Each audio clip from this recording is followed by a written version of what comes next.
तो बटन नहीं चल रहा है, बटन चल रहा है। 1 मिनट में आऊँगा।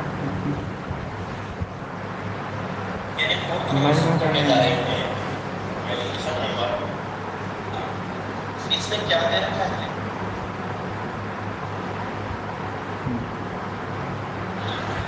इसमें क्या दे रखा है?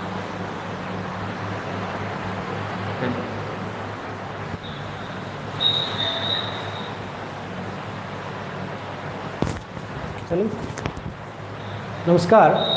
ब्राज स्कूल के ऑफिशियल यूट्यूब चैनल पर आप सभी का एक बार फिर से स्वागत है। ठीक है, आज हमारी जो पॉलिटिकल साइंस की जो क्लासेस चल रही थी उसमें आगे की हमारी जो क्लास होगी वो हम आज स्टार्ट करेंगे 3rd लेसन।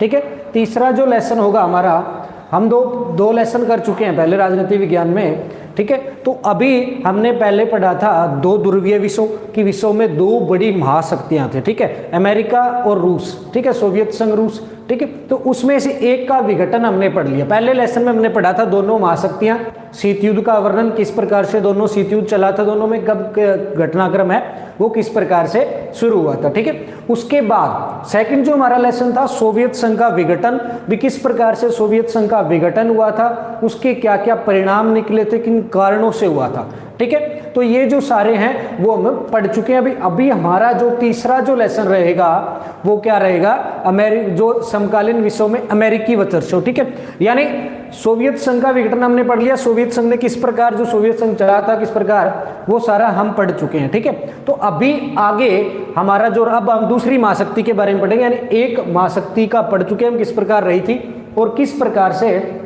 उसने विश्व में अपना जो कामयाब किया था, वर्चस्व कामयाब किया, और किस प्रकार से उसका अंत हो गया था। ठीक है, तो एक का अंत तो हम पढ़ चुके हैं, लेकिन दूसरी जो महाशक्ति है वो अभी भी जो है कायम थी। ठीक है, तो अभी हमारे जो विद्यार्थी हैं वो ज्यादा से ज्यादा लाइव आने की कोशिश करें भाई। ठीक है, भी जो स्टूडेंट अभी तक लाइव नहीं आए हैं ज्यादा से ज्यादा उपलब्ध होंगे लाइव।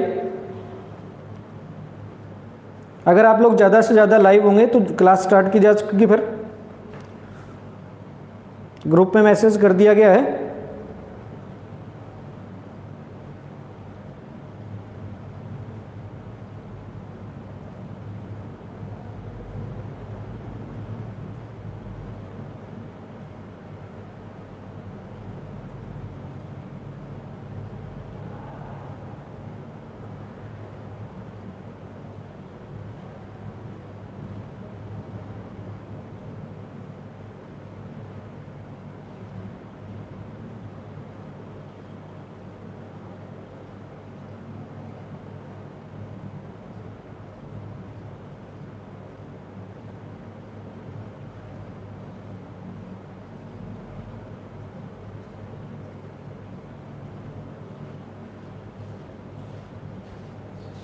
आप लिंक शेयर तो नहीं हो अभी तक ग्रुप में?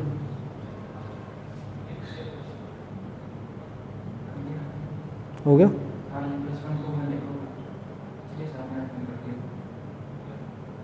हो गया।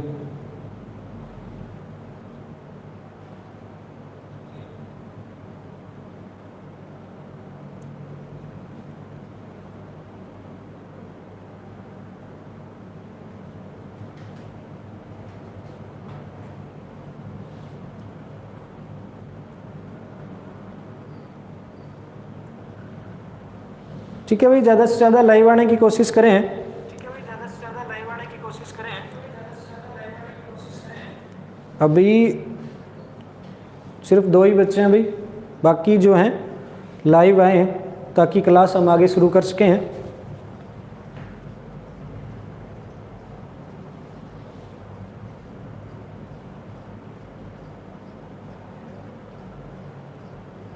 लिंक को शेयर करें अपने आसपास ताकि ज़्यादा से ज़्यादा बच्चों तक पहुंच जाए।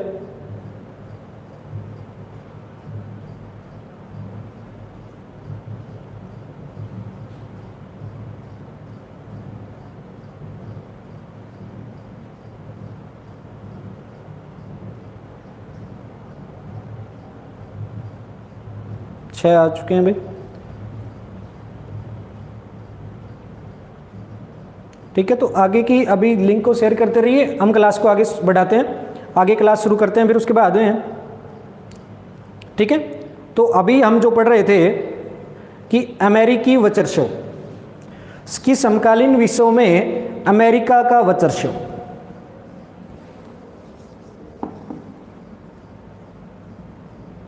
ठीक है, तो फर्स्ट लेसन में हमने पढ़ा था शीत युद्ध के बारे में। ठीक है, फर्स्ट लेसन जो हमारा था वो किस बारे में था? शीत युद्ध। फर्स्ट लेसन है वो शीत युद्ध। ठीक है, तो शीत युद्ध में अमेरिका और सोवियत संघ रूस, इन दोनों के बारे में हम लोग पहले पढ़ चुके हैं। ठीक है, कि सोवियत संघ रूस और अमेरिका किस प्रकार से दोनों एक आमने सामने आए, किस प्रकार दोनों के बीच में टकराव हुए थे, इसके बारे में हम लोग है वो अब तक पढ़ चुके हैं। ठीक है, उसके बाद में दूसरा यानी इसके बारे में पढ़ा था हमने सोवियत संघ रूस के बारे में कि किस प्रकार से इसका विघटन हुआ था। ठीक है, और किस प्रकार से इसका 1945 से शीत युद्ध का दौर चला था और 1991 तक आते आते जो एक ताकत थी कंपटीशन की वो क्या है? अंतरराष्ट्रीय परिदृश्य से गायब हो गई। ठीक है, सोवियत संघ जो है वो गायब हो गया परिदृश्य से, यानी यहां से सोवियत संघ का वजूद नहीं रहा था। ठीक है, अब इसके जो टुकड़े हो गए और एकमात्र जो देश है वो रूस बचा था। ठीक है, जो अब एक महाशक्ति के रूप में अमेरिका से टक्कर नहीं ले सकता था। ठीक है, तो इसके बारे में हम पढ़ चुके हैं। ठीक है, भी किस प्रकार से इसका अंत हुआ था। अभी हमारा जो अगला टॉपिक रहेगा वो रहेगा अमेरिका का। ठीक है, यानी अब जब ये खत्म हो गया तो अब अकेला मैदान में अमेरिका रह जाता है। ठीक है, तो अमेरिका जब मैदान में अकेला है तो 1991 के बाद के काल को, यानी ये जो दौर हमने पढ़ा था ये कौन सा दौर था? शीत युद्ध का दौर। ठीक है, ये शीत युद्ध का दौर या शीत युद्ध का काल, शीत युद्ध का समय। ठीक है, इसके बारे में हमने पढ़ा था 1945 से दूसरे महायुद्ध के बाद 1991 तक। ठीक है, तो शीत युद्ध का दौर यहाँ शीत युद्ध है वो समाप्त हो गया। उसके बाद में अब क्या है? अमेरिका जो है अकेली महाशक्ति है वो विश्व में रह गया, यानी अब अमेरिका की टक्कर लेने वाला विश्व में कोई दूसरा देश है वो नहीं बचा था। तो अब वर्तमान में इसके क्या कि हमने पहले दो ध्रुवीय विश्व पढ़ा था, दो ध्रुवीयता की दो ध्रुवीय विश्व। ठीक है, तो दो ध्रुव कौन से थे? ध्रुव किनारे, एक तो अमेरिका और दूसरा सोवियत संघ। लेकिन अब क्या है? एक खत्म हो चुका है, तो अब ध्रुव कितने बचे? सिर्फ एक बचा है। तो ये जो दौर है 1991 के बाद का एक ध्रुवीय दौर कहलाता है। ठीक है, ये एक ध्रुवीय दौर कहलाता है, या इसे अमेरिकी वर्चस्व का दौर भी कहा जाता है। अमेरिकी दौर कह सकते हैं या अमेरिकी वर्चस्व का दौर भी इसको कहा जाता है। ठीक है, ये अमेरिकी वर्चस्व का दौर भी कहलाता है, यानी अमेरिका का वर्चस्व हो गया था। वर्चस्व होता है प्रभाव, रोब, दादागिरी, कुछ भी कह सकते हैं इसको। ठीक है, यानी वर्चस्व दबदबा, इसको दबदबे का साधारण भाषा में लिया जाए तो दबदबा।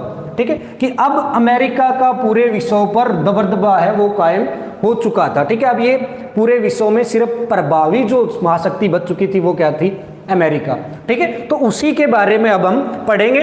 ठीक है, तो भाई बच्चे जुड़ चुके होंगे हमारे साथ ज़्यादा से ज़्यादा अभी तक।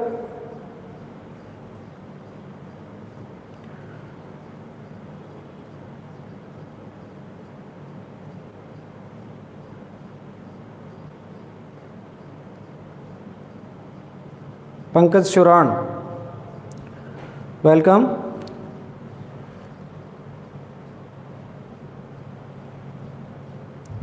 और भी अपने साथियों को ग्रुप में मैसेज करें भी, बाकी भी, ताकि लाइव आ सकें बाकी।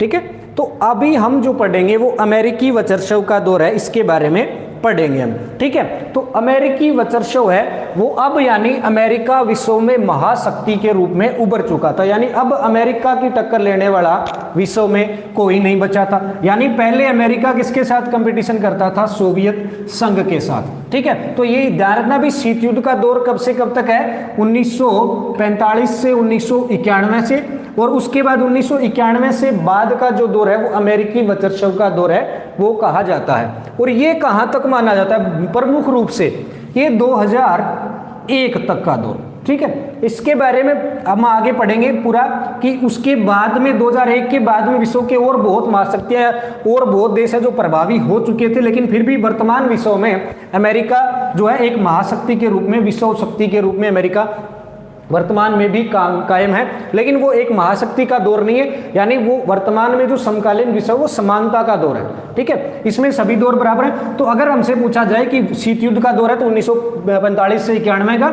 और उसके बाद 1991 के बाद में अमेरिकी वचर्षव का जो दौर है उसे कहा जाता है। उसके बारे में हम जो है पढ़ते हैं, अमेरिकी वचर्षव के बारे में, कि किस प्रकार से जो है अमेरिका ने अपना वचर्षव कायम किया था। हमारे लेसन का नाम भी यही है, थर्ड जो लेसन है हमारा, कि समकालीन विश्व में अमेरिकी वचर्षव, यानी वर्तमान में अमेरिका है वो बचा था। वचर्षव मतलब दबदबा, यानी वर्तमान विश्व में अमेरिकी वचर्षव की 1991 के बाद में अमेरिका की टक्कर लेने वाला कोई देश है वो नहीं बचा था। ठीक है, और प्रथम खाड़ी युद्ध के बाद ये डिसाइड हो गया था भी अमेरिका है वो विश्व की एकमात्र जो शक्ति है वो बची है। ठीक है, तो उसके बारे में हम जो है पढ़ेंगे अभी कि किस प्रकार से इसको जो है नई विश्व व्यवस्था का दौर जो है कहा जाता है। ठीक है, कि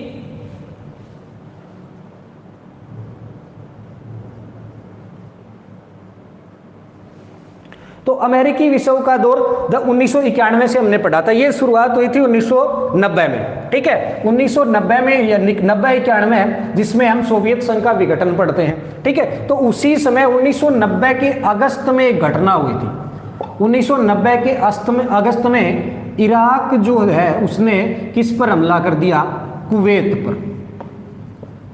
इराक ने कुवैत पर हमला कर दिया। ठीक है, और इराक ने कुवैत को अपने काबू में ले लिया। यहाँ की पूरी जो धन संपदा है पूरे साम्राज्य पर, पूरे देश पर क्या है, इराक ने हमला करके इराक पे कब्जा कर लिया। ठीक है, तो उस समय इराक पर कब्जा कर लिया तो बाकी देशों ने इस चीज की कड़ी निंदा की।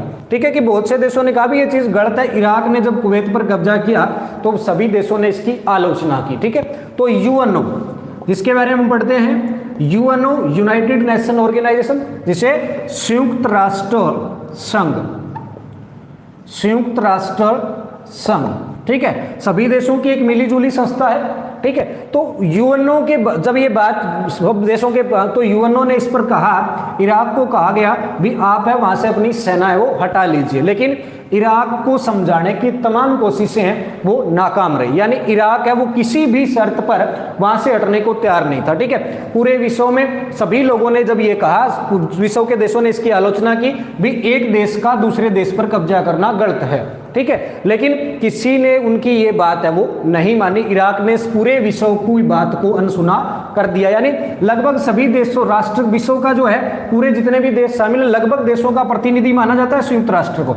यानी पूरे देश का प्रतिनिधित्व, पूरे विश्व का प्रतिनिधित्व करने वाली एक संस्था के रूप में किसको जाना जाता है? संयुक्त राष्ट्र संघ को। यानी संयुक्त राष्ट्र संघ है वो पूरे विश्व की एक संस्था है जो विश्व के देशों के बीच में किसी प्रकार के मसले उसको सुलझाने का काम करती है। ठीक है, तो जब देशों ने इसकी आलोचना की, किसी की नहीं सुनी, तो ये मामला कहां ले जाया गया? यूएनओ के अंदर। ठीक है, यूएनओ ने इराक को समझाने की कोशिश की, कई बार समझाया गया, वार्ता हुई इनके बीच में, लेकिन इनके जो है कान पे जूं तक नहीं रहेंगी। ठीक है, मतलब इन्होंने किसी की नहीं सुनी कि हमने कब्जा कर लिया, हम किसी के रोके से नहीं रहेंगे। ठीक है, तो उस समय पहली बार संयुक्त राष्ट्र वो प्रभाव में आया। ठीक है, संयुक्त राष्ट्र ने क्या है, अपनी सत्ता का प्रयोग किया, अपनी शक्ति का जो है प्रयोग करना शुरू किया, अपनी पावर को दिखाना शुरू किया पहली बार।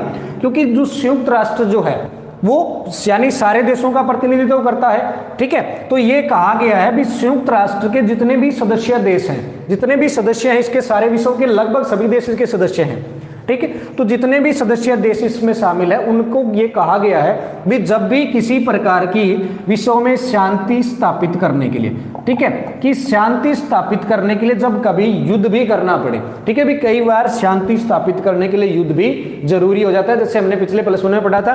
ठीक है, भी कई बार शांति स्थापित करने के लिए युद्ध भी जरूरी हो जाता है। ठीक है, तो अब क्या है, इराक को समझाने की तमाम कोशिशें हैं वो विफल रही। यानी हर प्रकार से समझाने की कोशिश की, लेकिन ये लोग मानने को कि बातों से, किंगों की लातों के भूत थे, बातों से मारने वाले नहीं थे। ठीक है, तो ये जो कोशिश है इनकी नाकाम रही। तो अब संयुक्त राष्ट्र ने कड़ा कदम उठाया। ठीक है, कड़ा कदम उठाते हुए क्या किया, सभी देशों से सेना की मांग की। इसके जितने भी प्रतिनिधि हैं उनसे ये कहा गया भी जब भी विश्व शांति के लिए कभी युद्ध करना पड़े तो आपको अपनी सेना है वो भेजनी पड़ेगी। ठीक है, भी जब भी विश्व में कोई इस प्रकार की कोई घटना होती है, भी एक देश दूसरे देश पर कब्जा कर लेता है, या कोई विश्व प्राकृतिक आपदा होती है, या कोई खतरा होता है किसी भी देश को एक दूसरे देश से दूसरे देश पे, तो उसे संयुक्त राष्ट्र है अपनी सेना भेजता है। ठीक है, संयुक्त राष्ट्र की खुद की सेना नहीं है, सभी देशों से जो है सेना है वो ली जाती है। सब देशों को कहा जाता है भी इक्वली जिसके जितने इसके सदस्य हैं, यानी संयुक्त राष्ट्र के जितने सदस्य देश हैं सबसे सेना की मांग की जाती है, और उनकी जो संयुक्त राष्ट्र की संयुक्त सेना बन करके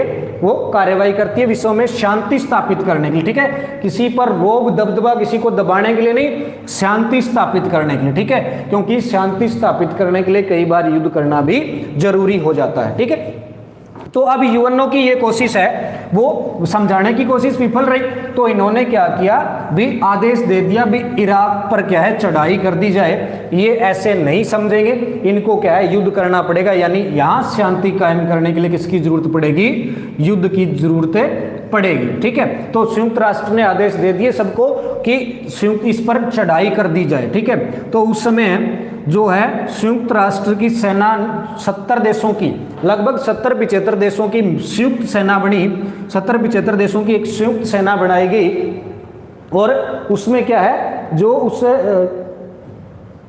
ये भाई 70 नहीं है 75, ये 34 देशों की है, 34 देशों की, 34 देशों की जो है एक संयुक्त सेना बनाएगी। 34 देश इसके जो शामिल थे, और उस सेना में कितने सैनिक शामिल थे, 6,60,000 जो सदस्य सैनिक है वो उसमें शामिल थे। तो यूएनओ ने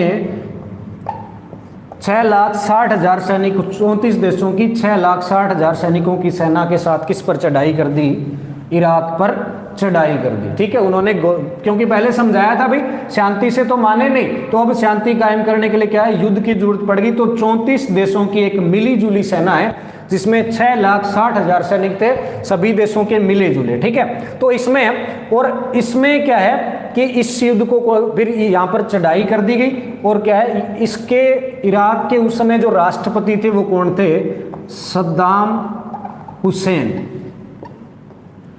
उस सद्दाम हुसैन उस समय इराक के क्या थे, राष्ट्रपति थे सद्दाम हुसैन। तो उसने इस जंग के बारे में क्या कहा था कि ये जो है 100 जंगों की एक जंग, 100 जंगों की एक जंग की 100 जंगों की एक जंग साबित होगी। ये किसने कहा था, सद्दाम हुसैन ने कहा था, जो उस समय इराक के राष्ट्रपति थे। उन्होंने कहा भी पूरे विश्व के 34 देश एक तरफ है और एक अकेला इराक एक तरफ है, तो ये 100 जंगों की एक जंग स्थापित होगी, क्योंकि इनको और कॉन्फिडेंस था अपने पे। ठीक है, लेकिन इतनी बड़ी सेना से टक्कर पाना मुश्किल था, और जल्दी ही इराक ने घुटने टेक दिए और इराक क्या है, हार गया। ठीक है, जल्दी ही इराक है वो हार गया। ठीक है, और ये विश्व का पहला युद्ध है जिस जो लाइव चला था। ठीक है, लाइव दिखाया गया था इस युद्ध को। ठीक है, सीधा प्रसारण चलता था इस युद्ध का, लाइव कवरेज दिखाई जाती थी इस युद्ध की। ठीक है, और ये जो पहला युद्ध था जिसके अंदर क्या है लाइव दिखाया गया, लोगों ने देखा भी किस प्रकार से जो है इराक की सेना है वो किस प्रकार, क्योंकि लोगों को कॉन्फिडेंस था, क्योंकि इराक उस समय काफी समृद्ध देश था। ठीक है, और किस प्रकार से इराक की सेना धराशायी हो गई ये लोगों ने लाइव देखा था। ठीक है, और इस युद्ध को कौन सा युद्ध कहा जाता है, प्रथम खाड़ी युद्ध। प्रथम खाड़ी युद्ध, यहां नजर नहीं आ रहा, प्रथम खाड़ी युद्ध इस युद्ध को कहा जाता है। ठीक है, तो पहला खाड़ी युद्ध कब हुआ था, अगस्त 1990 में। ठीक है, अगस्त 1990 में शुरू हुआ था। ठीक है, और किस किस के बीच में, इराक और 34 देशों की मिली जुली सेना के साथ है उसने। और इसमें ये जो है भी किस प्रकार से हमने पढ़ा है, समझ में आ गया पूरा कि किस प्रकार इराक ने कुवैत पर कब्जा किया, उसे समझाने की तमाम कोशिशें विफल रही।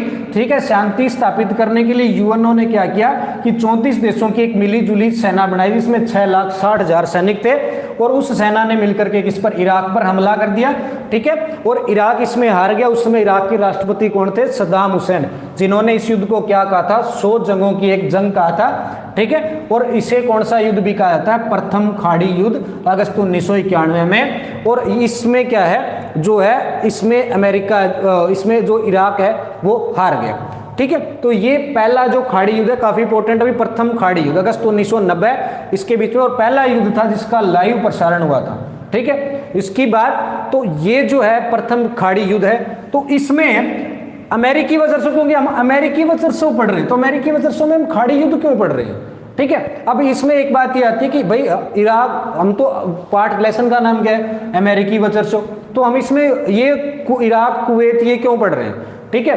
तो इसमें क्या है, क्योंकि ये जो 90-91 का जो दौर है वो कौन सा दौर था, सोवियत संघ के विघटन का दौर, ठीक है। उस समय क्या है, सोवियत संघ क्या हो रहा था, विघटित हो रहा था, ठीक है, सोवियत संघ टूट रहा था। और प्रथम खाड़ी युद्ध कब हुआ था, 1990 में, प्रथम खाड़ी युद्ध 1990 में, खाड़ी युद्ध, ठीक है, अगस्त 1990, ठीक है। तो ये जो प्रथम खाड़ी युद्ध, इसमें उस समय क्या है कि सबसे बड़ा योगदान पता है इसमें किसका था, अमेरिका का, ठीक है। और जितने भी देशों की सेना थी, 34 देशों की पढ़ी थी हमने, कि 34 देशों की जो मिली जुली सेना थी, जिसमें क्या है 6,60,000 सैनिक थे, ठीक है। तो इस सेना में से 75% जो सैनिक है वो किसके थे, अमेरिका के थे, यानी 75% सैनिक किसके थे, अमेरिका के थे, ठीक है। और इसका जो कमांडर था, यानी इसका जो सेनापति था, जो इंचार्ज था, वो भी एक अमेरिकी था, ठीक है। इसका जो कमांडर था वो भी कौन था, एक अमेरिकी था, ठीक है। और इसमें क्या नाम था उसका, नॉर्मन स्वार्जको, अमेरिकी जो कमांडर था इसका नॉर्मन स्वार्जको, नॉर्मन स्वार्जको जो है इसका कमांडर था इस युद्ध का, ठीक है। यानी अमेरिकी हैंडल करने वाले, और सबसे 75% सैनिक इसके अमेरिका के। तो युद्ध कौन कर रहा था, अमेरिका कर रहा था, ठीक है। यानी संयुक्त राष्ट्र की आड़ में, यूएनओ की आड़ में अपना शक्ति प्रदर्शन कौन कर रहा था, अमेरिका। यानी अमेरिका ने पूरे विश्व के सामने दिखा दिया अमेरिकी ताकत को, किसके माध्यम से, जो है प्रथम खाड़ी युद्ध के माध्यम से अमेरिका ने पूरे विश्व को दिखा दिया कि अमेरिका की टक्कर लेने वाला अब कोई नहीं बचा है, ठीक है। क्योंकि ये जो युद्ध था, मान ला इसमें 34 देशों की सेना थी, लेकिन 34 में से 75% सैनिक किसके थे, अमेरिका के थे, ठीक है। वेपन सबसे ज्यादा किसके यूज हुए थे, हथियार किसके यूज हुए थे, अमेरिका के यूज हुए थे। दिमाग किसका था, अमेरिका का यूज हुआ था। रणनीति किसकी थी, अमेरिका की थी, ठीक है। और जो प्रधान, जो इसका कमांडर था वो कौन था, एक अमेरिकी था, नॉर्मन स्वार्जको है जो इसका प्रधान कमांडर था, ठीक है। तो अब भाई ये युद्ध किसका हो गया, अमेरिका का। सीधी सी बात है कि युद्ध किसका है, अमेरिका का युद्ध है, ठीक है। अब अमेरिका ने पूरे विश्व के सामने अपना क्या कर दिया था, शक्ति प्रदर्शन कर दिया था कि हमारी टक्कर लेने वाला अब कोई नहीं बचा है, ठीक है। क्योंकि 1990, अगस्त 1990 पढ़ चुके हैं अभी कि हाँ, तो आते आते सोवियत संघ के विघटन की क्या है, शुरुआत हो चुकी थी। तो अब इनको साबित करना था, अब अमेरिका अपने को क्या करना चाहता था, साबित कि हम बचे हैं, हमारी टक्कर लेने वाला कोई नहीं बचा है, ठीक है। तो प्रथम खाड़ी युद्ध में अमेरिका का योगदान था। अमेरिका ने साबित कर दिया अपना शक्ति प्रदर्शन करके यूएनओ की आड़ में, ठीक है। और उन्होंने भी बहाना तो ये हुआ भी 34 देशों की कार्रवाई है, लेकिन कार्रवाई किसकी थी, अमेरिका की थी, ठीक है। तो इसी कारण क्या है, अमेरिका का वर्चस्व है, जो दबदबा है, वो अमेरिका ने प्रथम खाड़ी युद्ध से जो अपना दबदबा दिखाना शुरू कर दिया था। यानी पहला जो खाड़ी युद्ध है उसके माध्यम से अमेरिका ने क्या है, अपना दबदबा कायम कर लिया था, भी हमारी टक्कर लेने वाला अब कोई नहीं बचा है विश्व में, ठीक है। तो ये जो है अमेरिकी जो है वर्चस्व है, जिसका स्टार्टिंग पॉइंट पढ़ रहे हैं हम कि किस प्रकार से अमेरिका ने, तो वैसे तो ये नहीं है भी 1990 के बाद ही प्रभावी हुआ था अमेरिका। 1945 से जब हमने शीत युद्ध का दौर पढ़ा था, उस समय भी अमेरिका प्रभावी था भाई। ठीक है। 1945 से पहले भी था, ये नहीं कि 1990 के बाद ही जागृत हुआ था अमेरिका, ये नहीं है। 1945 से जब शीत युद्ध का दौर चला था तो हमने पीछे सोवियत संघ के बारे में पढ़ा था, तो उसके इक्वली सोवियत संघ अपनी तैयारी कर रहा था। वो किस लिए कर रहा था?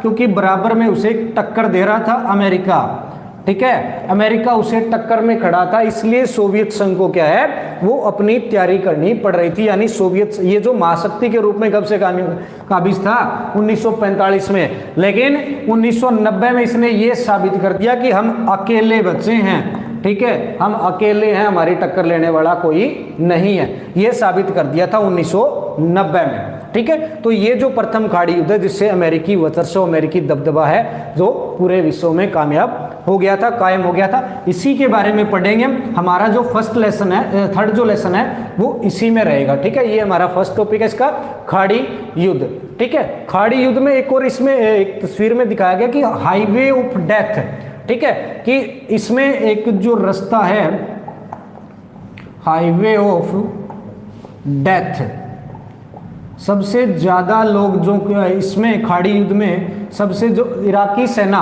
कि जब इराक की सेना भाग खड़ी हुई थी कि क्योंकि इतना बड़ा हमला हुआ था तो इराकी सेना क्या है, वो भाग खड़ी हुई थी, ठीक है। तो इराकी सेना जब शहर छोड़ के पीछे हट रही थी तब उस पे जो हमला किया था, यानी हाईवे पर जा रहे थे वो रास्ते पे, यानी वो गाड़ियां हैं जल्दी जल्दी निकलने की कोशिश कर रहे थे और जल्दी जल्दी की कोशिश में वहाँ क्या है, जाम लग गया, ठीक है। और जाम लग गया तो ऊपर से अमेरिका ने जो यहाँ पर मिसाइल दाग दी, अमेरिका ने यहाँ पे हमला कर दिया, तो इतनी बड़ी संख्या में जो यहाँ पर जो लोग हैं वो मारे गए थे, ठीक है। इसे हाईवे ऑफ डेथ है वो कहा जाता है, ठीक है। तो उसमें ये जो हाईवे ऑफ डेथ कहाँ पड़ता है? कुवैत और बसरा के बीच में, कुवैत और बसरा के बीच में पड़ता है हाईवे ऑफ डेथ, ठीक है। जब अमेरिका यानी युद्ध जीत चुका था बिल्कुल, ठीक है। और एक ये कहानी हमने, ये जो हाईवे ऑफ डेथ और पहला परमाणु हमला, दोनों चीजें कुछ मिलती जुलती है, ठीक है। पहले परमाणु बम का प्रयोग 1945, ये दोनों चीजें कुछ क्या है, मिलती जुलती है। कैसे है? क्योंकि कुवैत और बसरा की जो मुख्य सड़क थी, ये जो हाईवे है वो किसके बीच में था? कुवैत और बसरा के बीच में हाईवे था एक, ठीक है। तो जब इराक की सेना पर अमेरिकी सेना पूरी तरह से हावी हो गई तो इराक की जो सेना है वो भाग खड़ी हुई, ठीक है। और ये इस हाईवे पे भाग रहे थे और अचानक जाम में फंस गए थे, तो क्योंकि ये सरेंडर कर चुके थे, अमेरिका को हमला नहीं करना चाहिए था, लेकिन अमेरिका ने इस पे क्या है, यहाँ पे जो है बमबारी कर दी और बड़ी संख्या में जो है अमेरिकी से इसमें इराक की जो सैनिक है वो मारे गए थे, ठीक है। और परमाणु बम का प्रयोग 1945, ठीक है। तो इसमें भी क्या हुआ था, जापान सरेंडर कर चुका था, लेकिन फिर भी इन्होंने इस पर क्या हमला कर दिया था। तो ये किसके काम थे, किस लिए किए थे?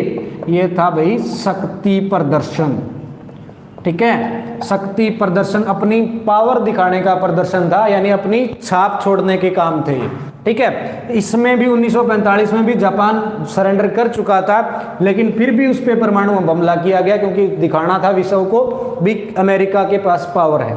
और ये भी जो है वो पावर दिखाने का जो ये भी काम है वो इसमें किया गया था, ठीक है। तो ये जो है अमेरिकी, यानी अपना लोगों के मन में डर कायम करना कि अपना वर्चस्व बिठाना कि किस प्रकार से जो हम है वो कायम है इसके अंदर, ठीक है भाई। तो ये जो पहला जो दौर है हमने पढ़ा है अमेरिकी जो वर्चस्व का दौर जो है कि किस प्रकार से इसमें, ठीक है, अमेरिकी वर्चस्व का दौर जो कहलाता है, ठीक है। थर्ड जो लेसन है हमारा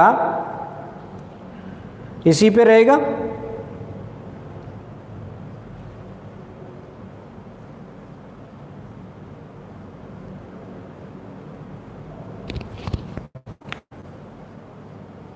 आकाश गोदारा, आवाज नहीं आ रही है क्या?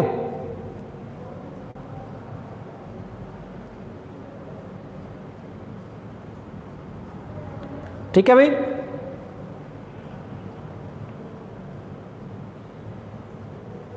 तो ये जो हम पढ़ रहे हैं कि किस प्रकार से जो है अमेरिका ने अपना वर्चस्व इसमें कायम किया था। उसके बाद आगे ये प्रथम खाड़ी युद्ध है, काफ़ी इंपॉर्टेंट आता है इसमें।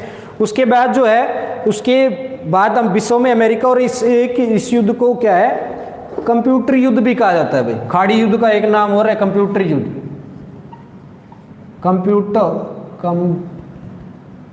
इंग्लिश में लिख देते हैं भाई, ठीक है, कंप्यूटर युद्ध।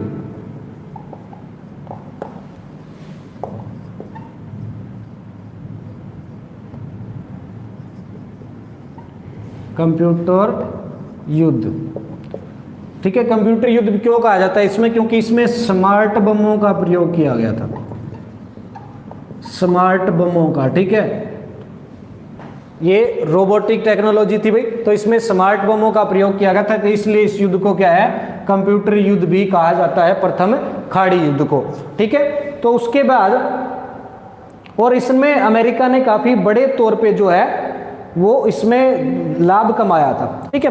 तो ये अमेरिकी वर्चस्व का दौर पढ़ते हैं कि किस प्रकार से अमेरिका ने जो वर्चस्व, खाड़ी युद्ध के बाद विश्व को लगने लगा था कि अब विश्व में कौन सी, सिर्फ अमेरिका जो है वो एक महाशक्ति बची है, ठीक है। अमेरिका जो महाशक्ति बची है, उसके बाद जो अगला इसमें हम पढ़ेंगे, प्रथम खाड़ी युद्ध पढ़ चुके हैं अमेरिकी वर्चस्व में, उसके बाद क्लिंटन का दौर, इसमें हम पढ़ेंगे क्लिंटन का दौर। अगला हमारा जो टॉपिक रहेगा, प्रथम खाड़ी युद्ध हमने किया है, अब है क्लिंटन का दौर, ठीक है, कि बिल क्लिंटन जब अमेरिका के राष्ट्रपति बने थे उनके दौर में, कि आगे 1990 में जो है अमेरिका में आम चुनाव हुए, अमेरिका में चुनाव हुए जिसमें डेमोक्रेटिक पार्टी के जो उम्मीदवार है विलियम जेफरसन क्लिंटन, जिसका बिल क्लिंटन कहते हैं, जिसको जिनका पूरा नाम क्या था, विलियम जेफरसन